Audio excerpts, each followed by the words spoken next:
जब माता पार्वती ने शिवजी से संसार के नियम के बारे में प्रश्न किया तो शिवजी ने उन्हें समझाया कि यह संसार का नियम है कि जो भी जन्म लेता है उसका मरण निश्चित है। प्रकृति का यह नियम अवश्यंभावी है जिसमें हर जीव को अपने शरीर का त्याग करना पड़ता है। माता पार्वती को यह बात सुनकर गहन चिंता होने लगी। उन्होंने शिवजी से पूछा, प्रभु, क्या आप भी इस नियम से बंधकर मरण को प्राप्त होंगे?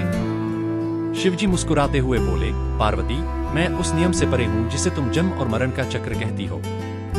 जो शरीर है वह तो बस एक वस्तु है, एक माध्यम है जो आत्मा को इस संसार में अपनी यात्रा पूरी करने के लिए प्रदान किया गया है। लेकिन याद रखो, शरीर का विनाश हो सकता है लेकिन आत्मा अमर है। आत्मा अनंत है, उसका कोई अंत नहीं है। यह आत्मा ही है जो एक शरीर का त्याग कर दूसरे शरीर में प्रवेश करती है, एक जीव से दूसरे जीव में यात्रा करती है और यह यात्रा एक ब्रह्मांड से दूसरे ब्रह्मांड तक चलती रहती है। शिवजी ने आगे समझाते हुए कहा, आत्मा कोई स्थिर वस्तु नहीं है, उसका कोई आकार, रंग या रूप नहीं है। यह अनंत है, सर्वव्यापी है और अविनाशी है।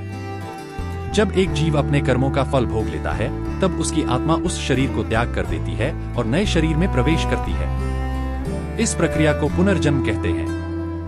पुनर्जन्म के माध्यम से ही आत्मा अपनी यात्रा को निरंतर रखती है। यह जो ब्रह्मांड तुम्हारे सामने है यह भी अनंत ब्रह्मांडों में से एक है।